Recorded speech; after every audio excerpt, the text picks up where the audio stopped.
हाय everyone मो twinkle knowledge cat YouTube channel तरफ आपण समस्त मोर स्वागत आशा करछि आपण माने समस्ते बहुत भलरे थिबे मैं जे आपण मानक पई ओडिसा रा पॉलिटिक्स ऊपर गोटे वीडियो नै आसी विषयटीर ना होछि एडमिनिस्ट्रेटिव सेटअप ऑफ ओडिसा एथिरे हमें किछि इंपोर्टेंट जिंस पढ़िबा जो गुडाक आपनकर एग्जाम रे बहुत काम लागबो यदि आपण माने चाहिबे ताहाको नोट डाउन मध्य करि परिबे प्रथम हमें पढ़िबा ओडिसा रा लेजिस्लेचर कथा ओडिशार लेजिस्लेचर नेचर होछि हमर यूनिकैमेराल एहा परीक्षा रे क्वेश्चन पकाए तो आपण माने एहा को मन रखिबे कोन ओडिशा लेजिस्लेचर होछि हमर कोन यूनिकैमेराल जहा हमर आर्टिकल 169 रे कहै छि आर्टिकल 169 रे कोन कहै छि ना गोटे राज्यर लेजिस्लेचर ता यूनिकैमेराल हे परिबो बाइकैमेराल भी हे परिबो किंतु हमर होछि यूनिकैमेराल कारण कोन हमर केवल विधान सभा रहिछि बा आमे जहाको इंग्लिश रे कहिबा लेजिस्लेटिव असेंबली आम पाखरे केवल लेजिस्लेटिव असेंबली रहिछि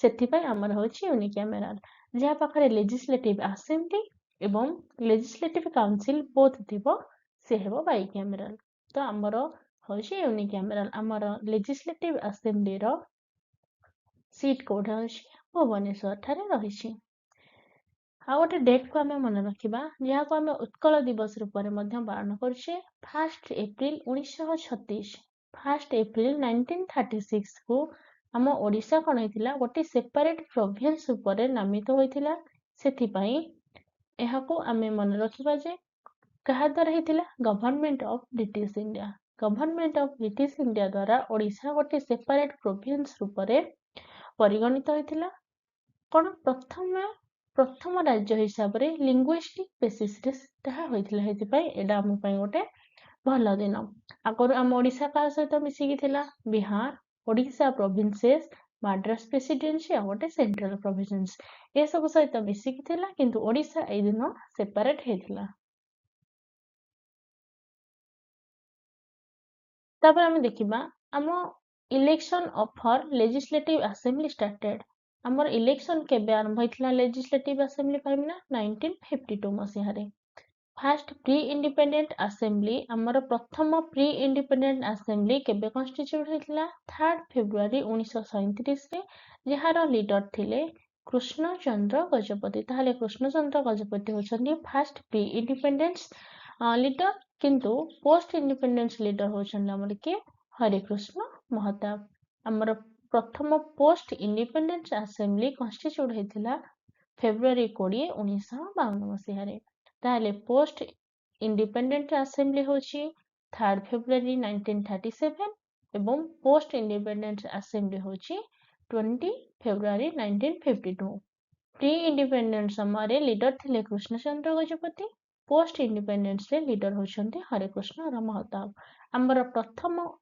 वुमेन लीडर थिले ओडिशा लेजिस्लेटिव असेंबली रो के नंदिन शतपथी ताले नंदिन शतपथी होछन्ती हमर कोन प्रथम महिला विधानसभा रो लीडर बुझेला नेक्स्ट हम देखिबा आम ओडिशा रे जो लेजिस्लेटिव असेंबली बा विधानसभा रहिछि तार सभ्य संख्या होछि केते 147 जोथिरे कि ओमेन मानक पई 12 टी आसन रहिछि एसटी पई 35 टी आसन एससी कैटेगरी पई 25 टी आसन रहिछि ताले को माने आम विधानसभा रो सभ्य होई परिबे आम पार्लियामेंट रे जहा सब रहिछि नियम सेई मानको सेई नियम को आम ओडिशा रो विधानसभा मध्ये फॉलो करछि तो देखा है जे सेम आज मेंबर ऑफ पार्लियामेंट जमती मु कहबी से जने भारतर नागरिक होइथिबा दरकार से कोनोसी गवर्नमेंट जॉब करनथिबा दरकार एटा हो गोटे इंपोर्टेंट जिंस को माने विधानसभा सभ्य हेबा पई केते बयस दरकार ना 25 वर्ष किंबा ताठारो अधिक बयस होइथिबा दरकार त माने 25 वर्ष रु कम जहा कहिथो से विधानसभा सभ्य पई योग्य नुह रोल ऑफ लेजिस्लेचर कथा हमें देखिबा एहर प्रधान ड्यूटी होछि कोन बिल पास करेबा गोटे बिल रे केते बेले लॉ रे परिणत होबो ना जेते बेले ताहा गवर्नर किंबा प्रेसिडेंट द्वारा अप्रूव होबो तो प्रथमे गोटे बिल थिबो ताहा विधानसभा ठारू केते बेले लॉ रे परिणत होबो ना जेते बेले ताहा को गवर्नर किंबा प्रेसिडेंट सिग्नेचर देबे सेते बेले ताहा लॉ रे परिणत होबो ताले आउ कोन हम संविधान रो सॉरी आउ कोन हम लेजिस्लेचर रहिछि पावर ना to frame bills on the subject related to state list। ତ state list related bill ମଧ୍ୟ ସେ ବନାଏ। ଭାରତର ସମ୍ବିଧାନର 7th scheduleରେ ଏହା ଲିଖିତ ହୋଇଛି। ତା ସହିତ annual budget ମଧ୍ୟ ପାସ୍ କରିବା ଏହାର କାମ। ତା ସହିତ ଫାଇନାନ୍ସିଆଲ ବିଲ୍ ମଧ୍ୟ ପାସ୍ କରିବା ଆମର ଲେଜିସ୍ଲେଚରର କାମ। ତାପରେ ଅଛି ଟର୍ମ ଅଫ ଲେଜିସ୍ଲେଟିଭ ଆସେମ୍ବଲି। ଆମ ଲେଜିସ୍ଲେଟିଭ ଆସେମ୍ବଲି ମାନେ ଆମ ବିଧାନସଭାରେ ଯୋଉ ସଭ୍ୟମାନେ ରହିଛନ୍ତି ତାଙ୍କର କାର୍ଯ୍ୟକାଳ ହେଉଛି 5 ବର୍ଷ। ଏଟା କୋଉଥିରେ ଲେଖା ହେଇଛି ନା ଆର୍ଟିକଲ 176(1)ରେ ଆମର ଲିଖିତ ହୋଇଛି। ଆମର ଓଡ଼ିଶା ଲେଜିସ୍ଲେଟିଭ ଆସେମ୍ବଲି ପ୍ରଥମେ ଇନାଗୁରେଟେଡ ହୋଇଥିଲା 12 ଫେବୃଆରୀ 1961ରେ। କାହା ଦ୍ୱାରା ନା ସର୍ବପଲ୍ଲୀ ରାଧାକ୍ରିଷ୍ଣଙ୍କ ଦ୍ୱାରା। ଏହାକୁ ଆମେ ମନେ ରଖିବା। ସେ ସମୟରେ ଚିଫ ମିନିଷ୍ଟର ଥିଲେ କେ ବିଜୁ ପଟ୍ଟନାୟକ। ନେକ୍ସଟ ଆମେ ପଢିବା ପାୱାର ଅଫ ଲେଜିସ୍ଲେଟିଭ ଆସେମ୍ବଲି। ଆମର ଲେଜିସ୍ଲେଟିଭ ଆସେମ୍ବଲି ବା ବିଧାନସଭାର କଣ କଣ ସବୁ ପାୱାର ରହିଛି। ଫାର୍ଷ୍ଟ ଦେଇଛି କଣ୍ଟ୍ରୋଲ ଓଭର ଏକ୍ଜିକ୍ୟୁଟିଭ। ତା ମାନେ ଏକ୍ଜିକ୍ୟୁଟିଭକୁ ସେ କେମିତି କଣ୍ଟ୍ରୋଲ କରେ ନା control minister by putting direct or supplementary questions to them। ତ ମିନିଷ୍ଟର ମାନଙ୍କୁ legislative assembly direct ହଉ କିମ୍ବା indirect କିଛି ପ୍ରଶ୍ନ ପଚାରିଥାଏ ସେଭଳି କଣ୍ଟ୍ରୋଲ କରେ। ତାପରେ ତାର legislative power କଣ ରହିଛି frame laws on all matter include state list and concurrent list। ସେ କଣ କରେ laws କୁ frame କରାଏ ଅର୍ଥାତ ମାନେ କଣ ବିଲ୍ ପାସ୍ କରେଇକି ତାକୁ ଲରେ ପରିଣତ କରେ କୋଉ ମ୍ୟାଟରରେ ସେ ଷ୍ଟେଟ ଲିଷ୍ଟ ହଉ କି କନକରେଣ୍ଟ ଲିଷ୍ଟ ହଉ। ଏଇଟା ମଧ୍ୟ ଆମର ଲେଜିସ୍ଲେଟିଭ ପାୱାର ରହିଛି। ନେକ୍ସଟ ଆମର ଫାଇନାନ୍ସିଆଲ ପାୱାର ଅଛି। ଫାଇନାନ୍ସିଆଲ ପାୱାର କଥା ଆମର ଆର୍ଟିକଲ 202ରେ ବର୍ଣ୍ଣିତ କରାଯାଇଛି। ଏ କଣ କରେ ଏହି ଅନୁଯାୟୀ ଆମର ଫାଇନାନ୍ସ ମାନେ ଫାଇନାନ୍ସକୁ କଣ୍ଟ୍ରୋଲ କରେ। ତାପରେ ପ୍ରେଜେଣ୍ଟ ଫାଇନାନ୍ସିଆଲ ଷ୍ଟେଟମେଣ୍ଟ ମଧ୍ୟ ଦେଇଥାଏ। ଏଟା ଆମର ଲେଜିସ୍ଲେଟିଭ ଆସେମ୍ବଲିର ପାୱାର ମଧ୍ୟ ରହିଛି। ତା ସହିତ କଣ ସବୁ ବର୍ଷର ବଜେଟକୁ ଇଣ୍ଟ୍ରୋଡ୍ୟୁସ କରାଏ। Money bill presented only in assembly not in council. ଏଟା ଗୋଟେ ଇମ୍ପୋର୍ଟାଣ୍ଟ ପଏଣ୍ଟ ଆମେ ମନେ ରଖିବା। ମନି ବିଲ୍ ଆମର ଯୋଉ କେବଳ ଆସେମ୍ବଲି ତାକୁ ପ୍ରେଜେଣ୍ଟ କରେ କିନ୍ତୁ କାଉନସିଲ ତାହାକୁ ପ୍ରେଜେଣ୍ଟ କରିପାରେ ନାହିଁ। ଏଇଟା କହୁଛି ଆମର ଫାଇନାନ୍ସିଆଲ ପାୱାର। ତାହେଲେ ଫାଇନାନ୍ସିଆଲ ପାୱାର କଣ କଣ ଫାଇନାନ୍ସକୁ କଣ୍ଟ୍ରୋଲ କରିବ। ତା ସହିତ ଫାଇନାନ୍ସିଆଲ ଷ୍ଟେଟମେଣ୍ଟ ଦବ। ବଜେଟକୁ ସବୁ ବର୍ଷ ଇଣ୍ଟ୍ରୋଡ୍ୟୁସ କରାଇବ। ତା ସହିତ ମନି ବିଲକୁ ମଧ୍ୟ ପ୍ରେଜେଣ୍ଟ କରାଇବ। ଏଟା କହୁଛି ଆମର ଫାଇନାନ୍ସିଆଲ ପାୱାର। ସେଭଳି ଆମର ରହିଛି ଇଲେକ୍ଟୋରାଲ ଫଙ୍କସନ। ଇଲେକ୍ଟୋରାଲ କହିଲେ ଭୋଟ କଥା ଆପଣମାନେ ମଧ୍ୟ ଜାଣିପାରୁଥିବେ। ତ ଇଲେକ୍ସନ ଅଫ ପ୍ରେସିଡେଣ୍ଟ ପ୍ରେସିଡେଣ୍ଟର ଇଲେକ୍ସନରେ ମଧ୍ୟ ଲେଜିସ୍ଲେଟିଭ ଆସେମ୍ବଲିର ସଭ୍ୟମାନେ ଯୋଗ ଦେଇଥାନ୍ତି। ତାପରେ ରାଜ୍ୟସଭା ମେମ୍ବର ପଦ ବାଛିଲା ବେଳେ ସ୍ପିକର ବାଛିଲା ବେଳେ ଡେପୁଟି ସ୍ପିକର ଏସବୁ ଇଲେକ୍ସନରେ ଆମର ଲେଜିସ୍ଲେଟିଭ ଆସେମ୍ବଲି ମଧ୍ୟ ଯୋଗ ଦେଇଥାଏ। ନେକ୍ସଟ ଆମେ ସ୍ପିକର କଥା ପଢିବା। ପ୍ରିସାଇଡ ଅଲ୍ ମିଟିଂ ଅଫ ବିଧାନସଭା। ତାହେଲେ ବିଧାନସଭାରେ ଯେତେ ସବୁ ମିଟିଂ ହୁଏ ତାହାକୁ କିଏ ପ୍ରିସାଇଡ କରେ ନା speaker. All bills by legislative ପ୍ରଥମେ କଣ ହବ ଯୋଉ ବିଲଟା ଆମର ତିଆରି ହବ ତାହାକୁ ପ୍ରଥମେ ସ୍ପିକରଙ୍କର ସିଗ୍ନେଚର ଦେଲା ପରେ ତାହାକୁ ଗଭର୍ଣ୍ଣର ପାଖକୁ ଯିବ। ଏଇଟା ହଉଛି ଆମର କାମ। ଆମେ ଜାଣିଛେ ଗୋଟେ ଯେତେବେଳେ ବିଲଟେ ଲରେ ପରିଣତ ହବ କେମିତି ହବ ପ୍ରଥମେ ବିଲ ଘର ମାନେ ଲେଜିସ୍ଲେଟିଭ ଆସେମ୍ବଲି ପାସ୍ ହବ ତାପରେ ଗଭର୍ଣ୍ଣରଙ୍କର ସିଗ୍ନେଚର ବାଜିବ। କିନ୍ତୁ ଗଭର୍ଣ୍ଣର ପାଖକୁ ଯିବା ପୂର୍ବରୁ ପ୍ରଥମେ ସେଠାରେ ସ୍ପିକର କଣ କରେ ସିଗ୍ନେଚର ଦେଇଥାଏ। ତାପରେ ଫାଇନାଲ ଡିସିସନ ମଧ୍ୟ ମାନେ କଣ ବିଲଟା ମନି ବିଲ୍ କି ନୁହଁ ଏହା ମଧ୍ୟ ସ୍ପିକର ଫାଇନାଲ ଡିସିସନ ନେଇଥାଏ। ଫାର୍ଷ୍ଟ ପ୍ରି ଇଣ୍ଡିପେଣ୍ଡେଣ୍ଟ ସ୍ପିକର ହଉଛନ୍ତି ଆମର ମୁକୁନ୍ଦ ପ୍ରସାଦ ଦାସ। ଏହାକୁ ଆମେ ମନେ ରଖିବା। ଫାର୍ଷ୍ଟ ପୋଷ୍ଟ ଇଣ୍ଡିପେଣ୍ଡେଣ୍ଟ ସ୍ପିକର ହଉଛନ୍ତି ନନ୍ଦକିଶୋର ଦାସ। ତାହେଲେ ସ୍ପିକର କଥା ଆପଣ ମାନେ ବୁଝିପାରିଲେ। ସ୍ପିକର କଣ ନା ଲେଜିସ୍ଲେଟିଭ ଆସେମ୍ବଲିରେ ଯେତେବେଳେ ଗୋଟିଏ ବିଲଟେ ଲରେ ପରିଣତ ହୁଏ ପ୍ରଥମେ ଆସେମ୍ବଲି ଗଭର୍ଣ୍ଣର ପାଖକୁ ପଠାଇଥାଏ। ତାହା ସ୍ପିକରର ସିଗ୍ନେଚର ବାଜି ସାରିଲା ପରେ ତାପରେ ଗଭର୍ଣ୍ଣରଙ୍କ ପାଖକୁ ଯିବ। ତାପରେ ବିଲଟା ମନି ବିଲ୍ କି ନୁହଁ ଏହାର ଫାଇନାଲ ଡିସିସନ ସ୍ପିକର ମଧ୍ୟ ଦେଇଥାଏ। ପ୍ରଥମ ପ୍ରି ଇଣ୍ଡିପେଣ୍ଡେଣ୍ଟ ସ୍ପିକର ହେଉଛନ୍ତି Mukund Prasad Das. Post independent speaker ହେଉଛନ୍ତି କିଏ ନନ୍ଦକିଶୋର ଦାସ। ଏହାକୁ ମଧ୍ୟ ଆମେ ମନେ ରଖିବା। ନେକ୍ସଟ ଆମେ ପଢିବା ଗଭର୍ଣ୍ଣରଙ୍କ କଥା। ଗଭର୍ଣ୍ଣର ହେଉଛନ୍ତି ଆମର ଚିଫ ଏକ୍ଜିକ୍ୟୁଟିଭ ହେଡ। ବୁଝିହେଲା ଆମ ଷ୍ଟେଟର ଚିଫ ଏକ୍ଜିକ୍ୟୁଟିଭ ହେଡ କିଏ ଗଭର୍ଣ୍ଣର।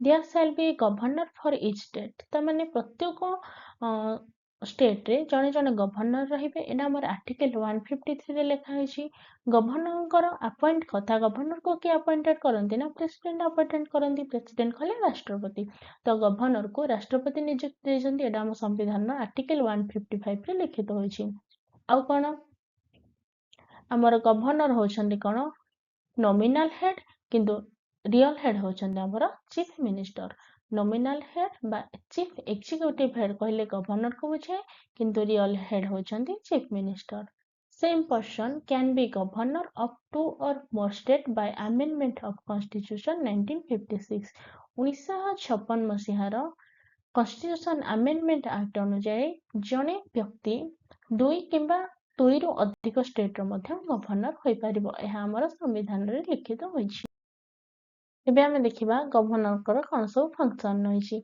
टेकन और एग्जीक्यूटिव एक्शन से काहाकू अपॉइंट करंती ना चीफ मिनिस्टर एडवोकेट जनरल ता सहित chairman member of state public service commission ताले state public service commission chief minister advocate general chairman ए समस्त को गवर्नर अपॉइंट करंती ह्यूमन्स और prorogue and dissolve legislative assembly तमाने लेजिस्लेटिव असेंबली को डाकिबा भांगिबा ए सब काम होछि कार गवर्नर करो बा रिड्यूस करबा ए सब काम होछि गवर्नर करो make law through ordinances during recess of state legislature article 213 बा आर्टिकल 213 अनुसार गवर्नर कोन करंती जेतोले जरूरीकालीन परिस्थिति पड़ी थाए सेतेबे से कोन लॉ को तैयारी करते आर्टिकल 356 एंड 365 अनुसार become representative of president when emergency enforce in the state माने जेतेबेले गोटे राज्य रे जरूरीकालीन परिस्थिति पड़ी थाए सेतेबेले कोन हमर गवर्नर लॉ तैयारी करते किंबा 356 एवं 365 धारा अनुसार प्रेसिडेंट मध्य कोन करते सेटा को रिप्रेजेंट कराई थांती फास्ट प्री इंडिपेंडेंस गवर्नर होचंती हमर जॉन ऑस्टिन हबाक एहा हम मन रखिबा जे हमर 1936 रे थिले एवं फास्ट पोस्ट इंडिपेंडेंस गवर्नर होचंती Kailashnath Katju first Indian governor of Odisha जे होचंती चांदोला माधवलाल त्रिवेदी ये होचंती ओडिशा रा किंतु प्रथम भारतर गवर्नर भाबरे ओडिशा रा से जोग देथिले नेक्स्ट आम चीफ मिनिस्टर कथा पढ़ा चीफ मिनिस्टर काम होची चीफ मिनिस्टर होचंती elected head of council minister तमाने काउंसिल मिनिस्टर जेतिक अछंती तांको मध्यरे से होचंती प्रधान रेस्पोंसिबल टू गवर्नर यांकर काम होची कोन गवर्नर को सब क्षेत्र रे सहायता करबा एज केते रही हमर 25 किंबा 25 रु अधिक तामाने जने चीफ मिनिस्टर पद पई सेतेबेल योग्य हो पारिबो जेतेबेले तांको बयस 25 किंबा ताठारो अधिक वर्ष हेथिबो should be a member of legislative assembly से लेजिस्लेटिव असेंबली बा विधान सभा जने सभ्य हेथिबा दरकार फास्ट प्राइम मिनिस्टर होचंती हमर कृष्ण चंद्र गजपति नारायण देव लास्ट प्राइम मिनिस्टर होचंती हरे कृष्ण महताब तामाने जेतेबेले जने जेतेबेले जने चीफ मिनिस्टर लेजिस्लेटिव असेंबली रो सभ्य हे नथिबे किंतु से 6 मास ही काम करथिबा दरकार किंतु से जदि चीफ मिनिस्टर हेबे किंतु ता पूर्वरु विधानसभा सभ्य भाव काम करनथिबे ताहले 6 मास मध्य तांको विधानसभा सभ्य भाव जोग देबाको पड़िबो फास्ट वुमेन चीफ मिनिस्टर होचंती हमर के नंदिनी शतपथी एहा को हमें मन रखिबा एवं सबुठार लॉन्गेस्ट सर्विंग चीफ मिनिस्टर होचंती हमर नवीन पटनायक यांको पूर्वर मध्य हमर जे नवीन पटनायक थिले से होचंती हमर लॉन्गेस्ट चीफ मिनिस्टर एग्जाम रे मध्य एटा क्वेश्चन आस्थिला एबे हमें ओडिसा रा किछि इंपोर्टेंट इंस्टीट्यूशन कथा पढिबा प्रथमे हमें देखिबा स्टेट विजिलेंस डायरेक्टरेट कथा यह प्रथमे तैयारी होइतिला 1944 मसिया रे तार नाम थिला एंटी करप्शन एनफोर्समेंट ऑर्गेनाइजेशन कहा अंडर रे ना सप्लाई एंड ट्रांसपोर्ट डिपार्टमेंट रो अंडर रे यह रो काम थिला enforcing various control order various माने कंट्रोल करबा होछि यहर काम थिला 1957 रे यहर ना एंटी करप्शन रो कोन हेतिला ना विजिलेंस डायरेक्टरेट हेतिला नेक्स्ट हमें देखिबा ओडिशा पब्लिक सर्विस कमिशन बा ओपीएससी कथा कन्स्टिट्यूट होइथिला 1 एप्रिल 1949 मसीहारे जोड़ा आर्टिकल 315 रो 323 रे ଏହା ଆମର କୁହାଯାଇଛି। ତାପରେ ଆମେ ଦେଖିବା ଷ୍ଟେଟ୍ ଇଲେକ୍ସନ କମିଶନର ଯାହାର ଏକ୍ଜିଷ୍ଟେନ୍ସ ହଉଛି 27 ମେ 1994 ରେ। ତାପରେ ଆସିଲା ଆମର ଷ୍ଟେଟ୍ ଇଲେକ୍ସନ କମିଶନର ବିଷୟରେ ଆମେ କିଛି କଥା ପଢିବା। ପ୍ରଥମେ ଆମେ ଦେଖିବା ପଞ୍ଚାୟତିରାଜ ସିଷ୍ଟମ। ପଞ୍ଚାୟତିରାଜ ସିଷ୍ଟମରେ ଡାଇରେକ୍ଟ ଇଲେକ୍ସନ ହୋଇଥାଏ ଯୋଉଥିରେ କି ୱାର୍ଡ ମେମ୍ବର, ସରପଞ୍ଚ, ପଞ୍ଚାୟତ ସମିତି ମେମ୍ବର, ଜିଲ୍ଲା ପରିଷଦ ମେମ୍ବର ଏସବୁ ହଉଛି ଆମର କଣ ପ୍ରତ୍ୟକ୍ଷ ନିର୍ବାଚନ ବା ଡାଇରେକ୍ଟ ଇଲେକ୍ସନ। ତାପରେ ଇନଡାଇରେକ୍ଟ ଇଲେକ୍ସନ କାହାର ନାୟବ ସରପଞ୍ଚ ଅଫ ପଞ୍ଚାୟତ, ପଞ୍ଚାୟତର ନାୟବ ସରପଞ୍ଚ, ଚେୟାରମ୍ୟାନ ଏବଂ ଭାଇସ୍ ଚେୟାରମ୍ୟାନ ଅଫ ପଞ୍ଚାୟତ ସମିତି, ପଞ୍ଚାୟତ ସମିତିର ଚେୟାରମ୍ୟାନ ଏବଂ vice chairman, president, vice president of ଜିଲ୍ଲା ପରିଷଦ, ଜିଲ୍ଲା ପରିଷଦର ପ୍ରେସିଡେଣ୍ଟ ଏବଂ ଭାଇସ୍ ପ୍ରେସିଡେଣ୍ଟ ଏସବୁ ହଉଛି ଇନଡାଇରେକ୍ଟ ଇଲେକ୍ସନ। ତ ଏଇ ଇଲେକ୍ସନ କରିବା ମଧ୍ୟ ଆମର ଲେଜିସ୍ଲେଟିଭ ଆସେମ୍ବଲିର ଯୋଉ ରହିଛି ଷ୍ଟେଟ୍ ଇଲେକ୍ସନ କମିଶନର ର କାମ। ତାପରେ ଅଛି ଓଡିଶା ହ୍ୟୁମାନ ରାଇଟ୍ କମିଶନ ଯୋଉଟା କି 1993 ମସିହାର ସେକ୍ସନ 21 ରେ ଆସିଥିଲା। କଣ ହ୍ୟୁମାନ ରାଇଟ୍ କୁ ସୁରକ୍ଷା ପ୍ରଦାନ କରିବା ଏହାର ଉଦ୍ଦେଶ୍ୟ ଥିଲା। ଏହା ଫର୍ମାଲି କାମ କଲା ବା ଆନୁଷ୍ଠାନିକ ଭାବରେ କାର୍ଯ୍ୟ କରିଥିଲା ଜୁଲାଇ 2003 11 ତାରିଖରେ। ଫାଷ୍ଟ ଚେୟାରପର୍ସନ ଥିଲେ ଡିପି ମହାପାତ୍ର। ହେଡକ୍ୱାର୍ଟର ଆମର ଓଡିଶା ହ୍ୟୁମାନ ରାଇଟ୍ କମିଶନର ହେଡକ୍ୱାର୍ଟର ଭୁବନେଶ୍ୱର ଠାରେ ଅବସ୍ଥିତ। ନେକ୍ସଟ ଆମେ ଦେଖିବା ଫାଇନାନ୍ସ ଡିପାର୍ଟମେଣ୍ଟ କଥା। ଫାଇନାନ୍ସ ଡିପାର୍ଟମେଣ୍ଟର କାମ ହଉଛି କଣ ଫାଇନାନ୍ସେସକୁ ବା ଷ୍ଟେଟ୍ ଗଭର୍ଣ୍ଣମେଣ୍ଟର ଫାଇନାନ୍ସେସକୁ ମ୍ୟାନେଜ କରିବା। ଏହା ହଉଛି ଆମର ଫାଇନାନ୍ସ ଡିପାର୍ଟମେଣ୍ଟର କାର୍ଯ୍ୟ। ମୁଁ ଆଶା କରୁଛି ଆପଣମାନଙ୍କୁ ସମସ୍ତଙ୍କୁ ମୋର ଏଇ ଛୋଟ ଭିଡିଓଟି ନିହାତି ଭଲ ଲାଗିଥିବ। ଯଦି ଭିଡିଓଟି ଭଲ ଲାଗିଛି ତାହେଲେ ସାଙ୍ଗମାନଙ୍କ ସହିତ ସେୟାର କରନ୍ତୁ, ଲାଇକ୍ କରନ୍ତୁ ଏବଂ ସବସ୍କ୍ରାଇବ କରିବା ପାଇଁ ମଧ୍ୟ ଭୁଲିବେ ନାହିଁ। ଏବେ ଯାଇ ନଲେଜ ଗାଇଡ୍ ୟୁଟ୍ୟୁବ ଚ୍ୟାନେଲର ସବସ୍କ୍ରାଇବ କରନ୍ତୁ, ବେଲ୍ ଆଇକନକୁ ପ୍ରେସ୍ କରି ଅଲ୍ ନୋଟିଫିକେସନକୁ ଅନ୍ କରିଦିଅନ୍ତୁ। Thank you so much for your love, support and valuable time. Thank you to all.